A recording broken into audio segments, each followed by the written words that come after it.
কাঁঠালের দানা দিয়ে করে নিতে পারেন বাড়িতে থাকা সমস্ত সবজি দিয়ে এইরকম একটা দারুণ রেসিপি। নমস্কার বন্ধুরা, ঘরোয়া স্বাদে বেঙ্গলি রান্না চ্যানেলে আপনাদের স্বাগত জানাই। আজকের রেসিপিটি হলো পাঁচমিশালি একটি সবজি, যেটি করেছি কাঁঠালের দানা দিয়ে। তো চলুন কিভাবে করেছি আর কি সবজি নিয়েছি সেটাই এখন শেয়ার করি।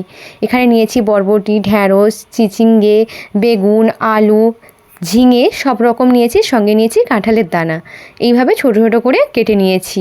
আপনারা চাইলে এখানে আরও অনেক সবজি যেমন পটল, কুঁদলি, কুমড়ো সবই নিতে পারেন, কিন্তু লম্বা লম্বা করে কেটে নিতে হবে। আর যা যা লেগেছে তাই হলো আদা বাটা, চেরা কাঁচা লঙ্কা, তেজপাতা, শুকনো লঙ্কা আর নিয়েছি সর্ষে বাটা। ব্যাস, এই সাধারণ কয়েকটি উপকরণ দিয়ে কিন্তু করতে হবে। প্রথমে কড়াইতে সাদা তেল দিয়ে দিলাম। তেলটা একটু গরম হয়ে গেলেই সব সবজিগুলো একসঙ্গেই দিয়ে দিচ্ছি। দিয়ে বেশ কিছুক্ষণ নাড়াতে হবে। একটু হালকা হালকা লাল লাল করেই ভেজে নিতে হবে। ধরুন, যেহেতু ঢ্যাঁড়স দেওয়া রয়েছে, যার জন্য ঢ্যাঁড়সের যে একটা হরহরে ভাব থাকে সেটা যাতে চলে যায় এবং সব সবজির যাতে কাঁচা গন্ধ চলে যায়, সেই জন্য কিন্তু এটি ভেজে নিতে হবে। আর এই রেসিপিটি হচ্ছে কিন্তু একদমই নিরামিষ। আপনারা এখানে পেঁয়াজ বাটাও দিতে পারেন, কিন্তু এটি করছে একদম নিরামিষ, যার জন্যে পেঁয়াজ বাটাও অ্যাড করব না। তো ভালো করে এখন ভেজে নিতে হবে।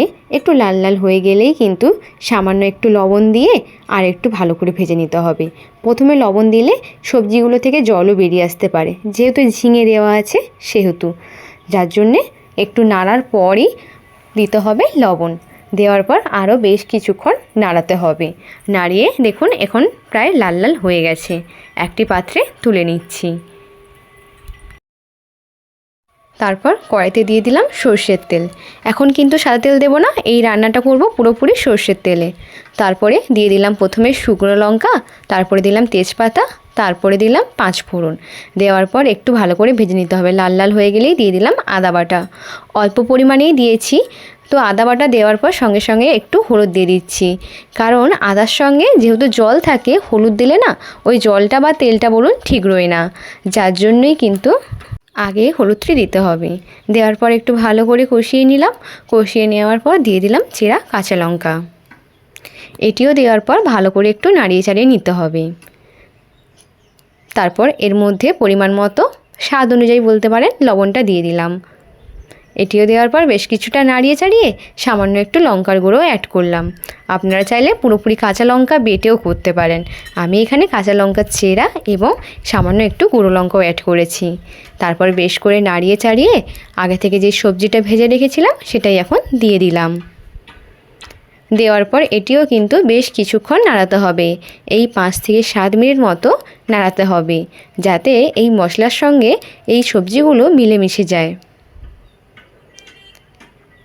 বেশ করে নাড়িয়ে চাড়িয়ে দেখুন অনেকটাই কিন্তু জলটা মরে গেছে। আরও কিন্তু 2 থেকে 3 মিনিট বেশ করে নাড়াতে হবে। তারপর এর মধ্যে পরিমাণ মতো এখন জল অ্যাড করে দিলাম। জলটা দেওয়ার পর একটু ভালো করে নাড়িয়ে চাড়িয়ে এই 7 থেকে 10 মিনিট বলতে পারেন ঢাকা লাগিয়ে রেখে দিচ্ছি।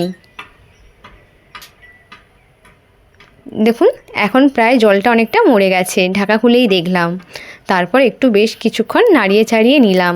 তারপরে এর মধ্যে দিয়ে দিলাম আগে থেকে বেটে রাখা সর্ষে বাটা। সর্ষে বাটা দেওয়ার পর এটিও কিন্তু ভালো করে নাড়িয়ে চাড়িয়ে নিতে হবে।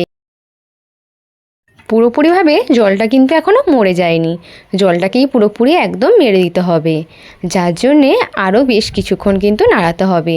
দেখুন অনেকটা কিন্তু জল মরে গেছে। এরপর সামান্য একটু সর্ষের তেল দিয়ে একটু নাড়িয়ে চাড়িয়ে নামিয়ে নিলেই কিন্তু একদম রেডি হয়ে যাচ্ছে এই পাঁচমিশালি সবজি কাঁঠালের দানা দিয়ে। কেমন লাগলো রেসিপিটি অবশ্যই কিন্তু কমেন্ট করতে ভুলবেন না। আর এরকম নতুন নতুন রেসিপি পাওয়ার জন্যে আমার চ্যানেলটিকে অবশ্যই লাইক, শেয়ার এবং সাবস্ক্রাইব করতেও ভুলবেন না। দেখা হবে নতুন নতুন রেসিপি নিয়ে। সবাই ভালো থাকবেন, সুস্থ থাকবেন। আর এই রেসিপিটি যদি ভালো লেগে থাকে অবশ্যই কিন্তু একটা লাইক করে যাবেন। ধন্যবাদ।